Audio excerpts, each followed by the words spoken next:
Leibak asigi maheitmfm ranking Iouthokhre CAU ga hanadagi hantaraga mapan subada aduga MU na nikundu subafamda leire. ICU singi steroid hon taunaba inspection team semkhre thamagi manori kopitla naga pangkhre. Phajing gibo kugi 13 thado u haina khongjang singkhre. Atem matamda akan banong churak diba se ikang mayok naga hauragani Braja Kumar. Chuchampurdagi nupi ama lupa koti amaga point 13 ki heron ga konana fare. Justice Gita Mittal Committee report Supreme Court ta thangkhre. Kamando ama phagadaba nupana thang tilamaga laikidre. Accident da mi ama laikidre ani sokle. Tanker yauna gari jani humpur IMPHAL tamna changlakkhre. India Myanmar Thailand gi Tribal Highway Singapore thabak thujananaba laiba anina yanakre. Sai yankai mathoi gi manungda Kangpokpi Chuchampur district ta anobo phol cham sumya khema higalakhi. Jukulai phagalle BP Bratre manakta gilakwa ari phare. School dagi sengkuran thibo authority na thijipa thoi face off. Assam Rifle Security Conference Iouthokhre hojik makha taba pau sugan pijari. Leibak asigi maheitmfm sangchim ranking Iouthokhre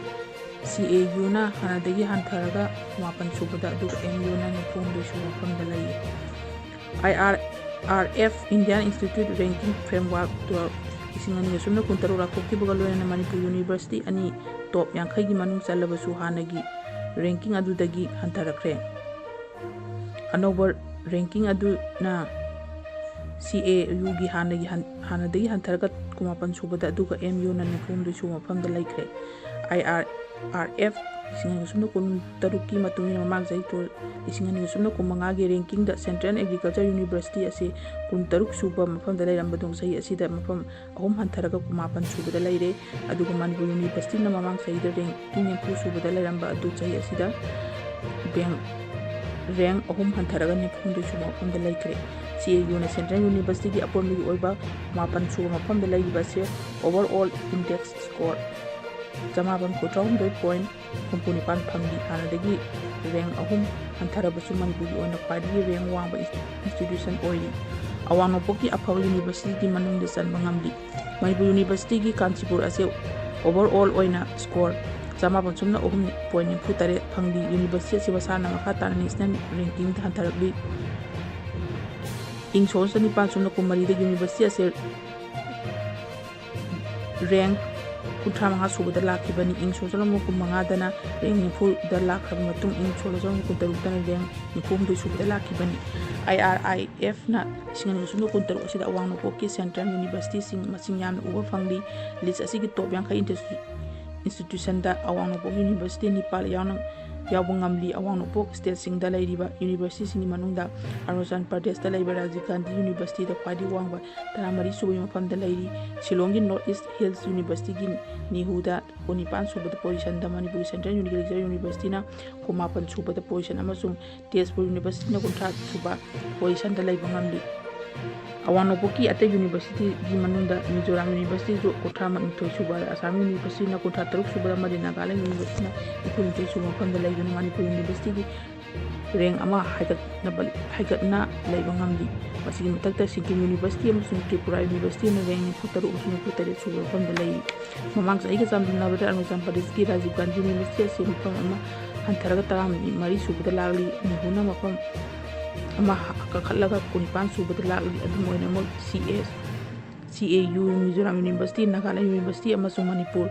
University gi already handing mafam hantarabli awang no poki institution gi marakta ranking chandamna ba sida academic output ta hena phagarhanba resource performance amasung institutional visibility lehanba ngamli. IRIF singan sumnu kuntaru ranking system ase paramedical mapalna yumpham oraga pibani masigi manungda academic reputation graduate outcome amasung employee meritability research output demand ratio and student profile employer reputation international output well-being and institutional development peer perception, embodied feedback, public personnel data verification, amadi impact and value addition na lepani. National level da yenga Central University gi manungda JNU Jawaharlal Nehru University na khwari makokta lai University of Delhi, Jamia Millia Islamia University of Hyderabad amasung Banaras University gi makok matang mga subot fauna lai IRIF institutional kun tarukta paki matungina pili ranking as Leibak asigi ina institution san isingani ga sangwa rom dagi henkalapani. Hariba institution asigi academic excellence, assessment, resource performance, employability amasung institutional impact adu yumpham oiraga lepani Manipur oina IRIT Indian Institute of Information Technology singi manunda Manipur gi IRIT na kumathoi suba NRT National Institute of Technology Manipur na Engineering College ki manunda marfuni thoi suba masu National Sport University na Sport University singi manunda khwadi makokta lairi. Hauzik makata ba pau pizari sai yang kai mathoi gi manunda Kangpopi Churanpur district ta anobo khol chama suna yang kai manga hengalaki. Manipur statehood phangba chahi 1993 dagi paraga ing sorajama kulundoi pawbada hauki chahi yang kai mathoi sigi manunda Chingi district da anobo khol kaya ama hengalakli ba se yengbu matam Kangpopi Churanpur district na punna khol chama ga 19 yang kai manga hengalaki. Senapati so ukul district hai ba chahi yang kai mathoi gi manung asida sundagi koi yang kai taruk hengalaki Hain Minister N.B. Singana social media da Tagalaki N.B. Singana Mahaki social media account da Tagat Kiba post Amana Hai Singali Bukul Asigi Jumna Kaki Masing ni Haraga Sumasigi Maong Tad Wohang Pia Amadi Torak Manipugi State Wood Pangba Zai So Samapunya Hundani to the Kangpopi district of Kul Sama Mogda Hum de Lairamki Aduga Ukul Sinapul Mogda Hum de Lairami Madu Hoki Basai Singan Sunda Kulum Doida, Kangpopi Kul Masing Azil, Sataka Tarahum Doida, Galakuna Han Lairamba Kul de Masing Sawanga Kun, Galaki, Masigi, Ona Taina Bada Ukuli,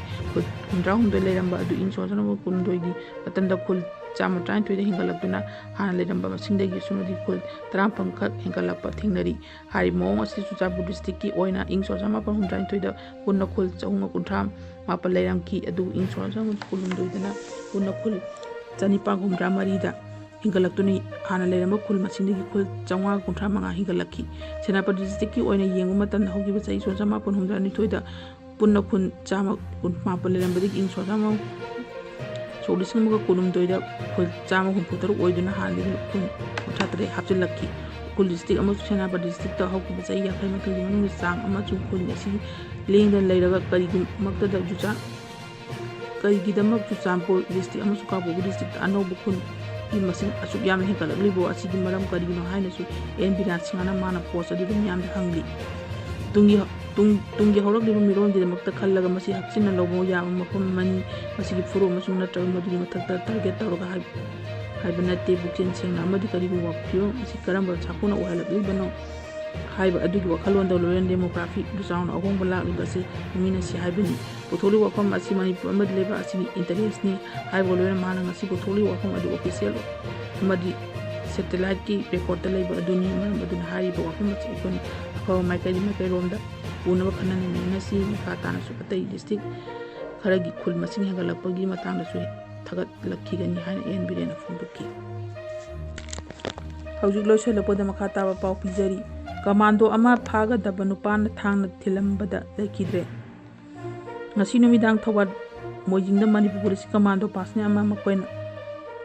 makoina phana bu honna banupa amana thang thilambada gi lekidre nupa dugi na thola sen kri hairi presna phama pauna hai lekidra pasna dugi mamina koirom Suez kawi helipok te gini ma mari suba IRB gi pasna ni to in Thawban District Police Commando da attest tawraga head constable oina laibani Nasi Nubida Puni Panom Taba the Commando Pasnan, Karana Tabal Mojing Nina Bazada, Daka Marila Nabanupama, Panaba, Naki Mana Commando Pasna, do the Tana Hadin Tilambaga, Mokama, the Gina Tola Sienke, Tan Tilambadi, solo Commando Pasna, do like an Nabang and Lake them in high. A town so I don't see Maru Pausi, but Jabba, a possible consideration.